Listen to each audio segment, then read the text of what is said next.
Hello my friends, my name is DragonHeart, the Prince of Wales, and welcome to my YouTube channel, and welcome to a video where I will go through my entire dwarf army. I'll be showcasing you what they are. Obviously they're dwarfs. They're based, they're fully painted, and they are ready for battle. I've actually had a battle with them already. Didn't go quite that well, I lost with them, but it was my first time using them, so hopefully in the future I can get some more battles done, and I also will do battle reports with the dwarves as well. You'll also see by here, these are not dwarfs, these are Roman legionnaires, which I had from a magazine literally a couple of days ago. So far I've just based them and I've sprayed them with a white primer. These are just something I want to just do a little like side quest almost. The main quest is Warhammer the Old World, but side quests are little things like this which I want to paint up and do a good job with. So I just thought I'd just show you these very, very quickly here. Just going to push them just over there, out of the way. I have 3 big boxes here. So I'm going to start off with this box by here. I'm not going to pull everything out of the boxes because that's just going to be an absolute pain. Also, a quick caveat as well. My cats are roaming around here. I'm currently in the kitchen doing this, so you may or may not see some cats. To give you an idea, she's right by there having some food. She's just helping herself by there. So if you're a cat person, amazing. If not, apologies.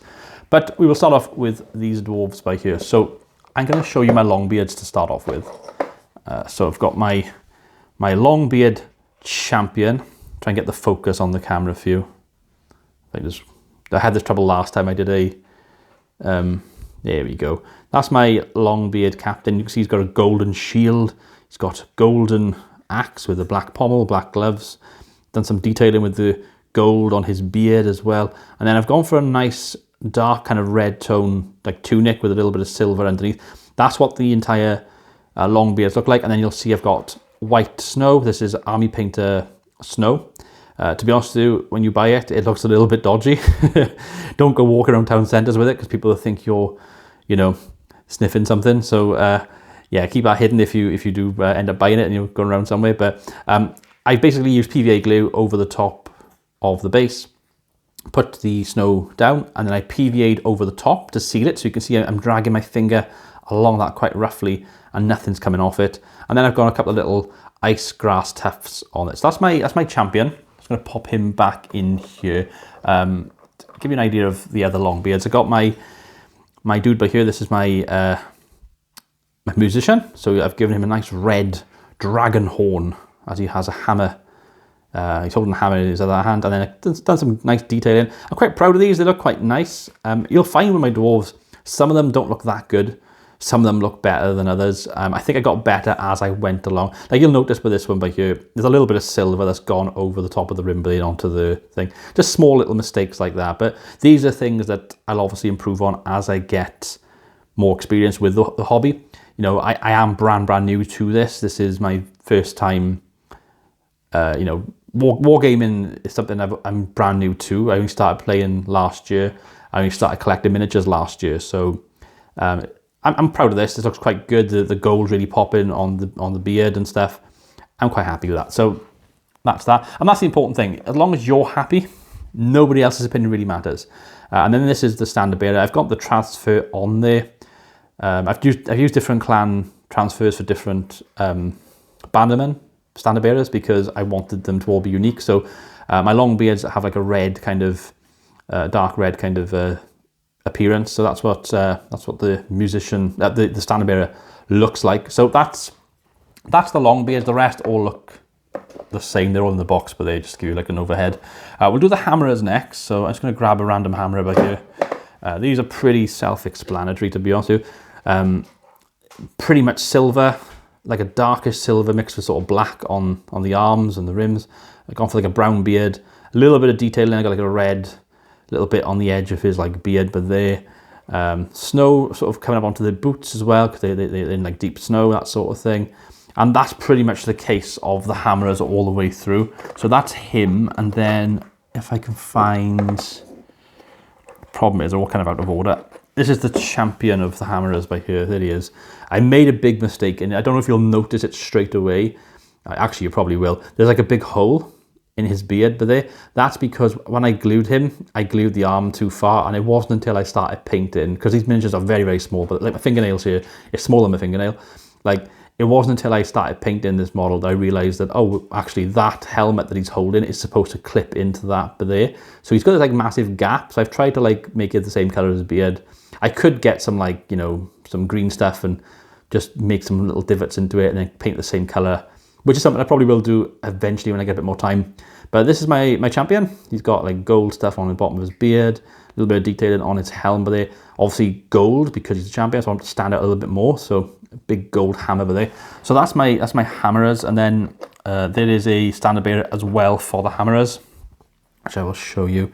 And you can see his detail looks a lot cleaner, I think. Is nice gold bits, detailing on the silver. They're quite easy to paint. I was quite intimidated at the start. I thought it would be quite difficult, but it's literally just 2 or 3 colors and you've almost done. Silver, brown, gold, a little bit of black on like the arms and stuff, and then do your standard however you want to do it, which I've done like the dark red because I wanted them to kind of be affiliated like with the Longbeard clan that I've sort of got by here, so they're very kind of similar. And then finally in this opening box, we have my Iron Breakers. So let's see, I got the champion by here, if I can just grab him quickly. I'm not as keen on him. You can see that I need to redo his skin again. His skin's kind of blotched in places, but a nice big red beard on the golden shield. And then you've got some detailing. I've tried to go do more detailing on the actual tunics for these. So that's the champion of the Iron Breakers there. I'll move him out of the way quickly because I'm not that impressed with him, to be honest, compared to the others. This is the standard beard. I've gone with like a nice big book, but there. A little bit of gold, a little bit of silver's gone there. I have to maybe edit that.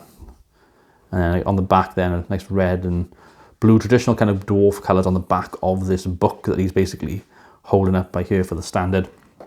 And then I'll just give you a random, show you a random dude, just grab one. And that's what a random soldier looks like from my Iron Breakers. I didn't use these in my first game, so I will be looking to use these in a future battle report, and hopefully they'll do quite well for me. So that is my opening box. So I got 3 units in this box, which I'm quite happy with. I got another smaller box by here, which we shall have a gander at. So this is the overview of what we have in here. Straight away you'll see the copters, so let's get them out of the way to begin with. We have a gyrocopter, little gyrocopter with a little dude sitting in there piloting. On the base, same sort of thing again. If I push it really hard with my finger, nothing's coming off on my finger. It's all been done to a semi-decent standard. Use some tufts as well, and I've gone with the blue color scheme for the copter. I like the red on the back, the little sort of engine sort of mechanics that are sort of pushing it forward. And then I've just gone with like nice silver and blue on like the guns and the propellers and stuff. I'm quite happy with this. This one's really good. This next one, I like the color scheme on the next one, but I think I will need another coat of paint, and you'll see why straight away. You'll see that I've got like a lighter green in these parts than the darker green. I bought this green paint. I can't remember what it was. It was like dark camo or something it was called. It's from the Army Painter range, and from the actual bottle it looked quite nice. Then when I started applying it, it just came out really, really dark, and I wanted it to be a bit more of a vibrant kind of green, so I had to sort of go over it with something else, and it just kind of ended up looking like black, which doesn't look too bad. Black and gold looks quite nicely, but that's something that I might do again in the future when I get a bit more time. But yeah, red bombs I can drop on opposing enemies, and then I've done this by here with the gold around the gun. I think it brings up the gun a bit more, so that's my gyro bomber. Quite happy with them. We'll do some artillery next, so I'm just going to show you the pieces. They're not really anything fancy. It's just basically, it's a black color. It's a gold. I think it's glittering gold, the color I've used. I've used like a silver kind of color on the wheels, like a slightly lighter color than the black. It stands out a bit more. Obviously snow effects and the tufts as well. And to break this one up a little bit, I've gone with red sort of dragon features on the tops of the cannons by here. Just to break it up a little bit, so you've got like a 3-tone kind of color thing going on, but it works quite effectively for artillery. And then I have the actual cannon by here, and this, I love this part by the way. I love the fact there's a little door that I can just open and close at will. And I didn't realize this, but you can actually look through the cannon. So for example, let's bring up this little gyrocopter by here. I can literally like aim right for like the gyrocopter through here, which I think is quite sick. Small things please small minds, and dwarfs are definitely small things. But yeah, this is my cannon. So it's two colors. It's literally black and gold. Stick it on a base, job done. You don't have to go in detail that much with these kind of things if you don't want to. Like, you know, you could highlight some of the patterns on the base, but there's some patterns on the cannon you can maybe dry brush over. You can maybe get like a white or a blue or something just to bring out like the runes on this if you really wanted to. I just didn't have the time or the motivation to do that. In the future, I can always come back and do another coat of paint on this and do some more stuff if I wanted to, like that little dwarf head by there. So I could do that as well if I really wanted to. But overall, very, very happy with the cannons. I want to show you this guy. This is one of my favorite models I've painted in my entire army because of how much he stands out. This is one of my Iron Drakes, and it is basically the standard bearer, but the standard is like a golden dragon and a red dragon with like an orange sort of M, and then I've got like different purples and stuff, and I've just mixed a few things in, and it sort of came out quite nicely. Then I've done like the detailing on like the arms and the sleeves, and then I've got a little bit of a yellow on the gun itself, and then the golden helm, and a brown beard, and that's my cat walking past right. But he's actually going to come into frame in a moment. There he is. Just to show you what I'm putting up with by here as he headbutts. Oh, he's ruined the video. He's ruined the entire video. I'm gonna have to move that away from his bottom though, in case he decides to, you know, do something, because he may end up getting me demonetized, which would be hilarious, but also awful. So yeah, this is my Iron Drake. I'm quite happy with him. He looks really cool. The Iron Drakes are all the same sort of thing, really. They're done in a nice way. It's like lots of different golds, different shades of gold, brown, silver. Spend a bit of time doing some detailing on the back and stuff, and yeah, I'm happy with them. We have crew members for the cannons as well. This is just what one of them looks like. Again, quite happy with how he turned out.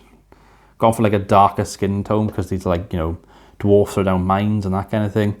This next one's quite an interesting one. This is actually an Age of Sigmar model. This is Grombrindle, the white dwarf. He looks okay. I could definitely do a better job. I kind of messed up the axe handle a little bit. Like the gold kind of like seeped into the black and hasn't quite blended in an accurate way. So that's something I want to redo. But the rest of him, quite happy with for a first attempt. I'm putting him on a square base. Obviously, he's got this big rock that he stands on, and he's usually going to be on like a circular kind of base. So I've had to sort of downsize him onto a 25mm base by here, but it looks quite good. I'm quite happy with how he turned out. He can be a champion. He can be a lord, you know, a leader, a hero. He can be a miner. He can be anything he wants to be in this army. I can put him as an engineer, and he does just a good job at that as well. That's actually what I did with him in the last battle I had. We have my Thane by here. Quite like what I did with my Thane. So I've gone with the sort of dark reds and golds theme, but I actually kept this white because I thought it stood out quite nicely and broke up the colour scheme quite nicely, because it's quite a dark colour scheme. But this is my Thane, and I'm fairly happy with how he turned out. So that's him. We have my Slayer, and he's on a red sort of runestone or rock of a dragon. I've tried to do some tattoos. They look okay. From a distance, you're like, yeah, they're tattoos, that's fine. When you go up close and personal, they don't look that nice. I've also tried to do like a little Braveheart type of thing with a big blue half face like that, but he looks okay. I'm quite happy with him. This one's really good. This is my Runesmith. Done a good job on him. He's got a little book with it. And my cat has decided to scratch the fridge, so I'm just going to try and call him back over as I'm holding my Dwarven Runesmith. So this is him. He looks quite nice, quite happy with how he turned out. We have a king by here. This is the Belagar Ironhammer king. He's on a rock, got like snow over the rock, got the gold runic kind of things going on there. A lovely, vibrant royal blue for a royal clansman. I'm going to redo some things with him, because I've noticed like on his tunic, he's got like bits which I haven't done in gold, and also on his shoulders. I want to do them in gold, so that's something that I will be doing in the future with Belagar. And then to finish off my kings, we have this model by here, which is my Dwarf King. And this ties into what I'm trying to do with my dwarf clans. I mentioned earlier with the long beards, having like red long beards. Basically, I've got a red, a green, and a blue shield bearer. So in my lore, these are like top dwarfs within each sort of clan that has arisen to the ultimate rank of being a shield bearer for the king. So the Longbeards, the Hammerers, they have like a red sort of theme, so that's sort of the clan they come from. My Dwarf Warriors, they come from like the blue, and then I have my Missile Troops, like my Thunderers, they come from the green dwarf. So I've done it like that. Plus, I'm a big Legend of Zelda fan, and I really like the 3 tunics from the Legend of Zelda, the blue, green, and red. Something I've always really admired. This is what he looks like. This is my Dwarf King. There are definitely things I could do to improve him and make him better, but I've tried to make him as nice as I can. You can see there's a little bit of blotching on the cape where I've not smoothed that out properly. Quite happy with the sort of fur effect. I'm going to say the rug then. The fur on the back looks quite nice, and obviously the shield itself. And it's on a snow base, as are all my troops. And that's pretty much it for this box. So I'm just going to pop these back in very quickly without breaking any models, because that would be absolute heartbreak for me if I did that. So I'm just going to move a couple of these out the way. I'm doing this on the fly, as you can tell. That's why I'm sort of giving you a commentary as I'm putting things away. There we go, guys. And they got to watch out with these copters, because obviously you put them in, you hold them by the propellers, they end up breaking quite easily. So you've got to try and be careful. And then I'm just going to move my slayers, pop them at the back. Yep, that'll do. They're in like that. I'm going to be very quick with this next one because there's so many models. It's a bigger box, but we're going to be very, very quick because I'm not going to go through everything in this box, because that would be hilarious. That's the rest of my army. There's 32 Dwarf Warriors, there's 16 Thunderers, there's 16 Quarrelers, and there's 20 Miners. We're not going to show you all of them. What we're going to do, this is a Miner standard bearer. Looks quite cool. All my miners, they have yellow caps, yellow hats, because miners, you know, safety hats, that kind of thing. So I think that's quite cool. I'll give you another example. This is what a miner looks like in my army. I think they look pretty cool. I've tried to make them grubby and dirty looking because they're down mines, you know, they're not out in the open that often. And then I'm going to show you a shield bearer, a standard bearer, sorry, from my missile troops. So this is what I was going for, like a green effect, and then a green sort of tunics, and then green cloaks over the top, and like a tan color kind of cap with some like horns. That's what they look like. I think they look quite cool. So let's show you a Thunderer quickly. This is a random Thunderer. Actually missed a bit of paint on him. I picked probably the worst one. But yeah, this is the sort of scheme I'm going with. I actually missed paint but there as well of his beard. So he's got to be redone. But yeah, the Thunderers, the Quarrelers rather. Then the Thunderers, these are the Thunderers. So yeah, that's what they look like. Again, sort of tan cap, green, gold, a golden weapon or an orange kind of weapon. Job done, stands out, happy enough with that. You put them all together in a big block, you're not really going to notice them that well anyway. Same with like, I just missed, I missed the beard but it's not a big deal. And then to round out all of this stuff then, let's show you the Dwarf Warrior by here. Nice blue Dwarf Warrior. I like what I've done by here. It's like a mud effect on the bottom of the cape with the snow effect and the blue and the silver. I think that looks quite nice. And then to show you my standard bearer then. This is my standard bearer for my Dwarf Warriors. And my cat is like scratching my side right now as I'm doing this video. So what I'm going to do, guys, I'm going to end the video here. I hope you've all enjoyed. I've been DragonHeart. Until next time, goodbye.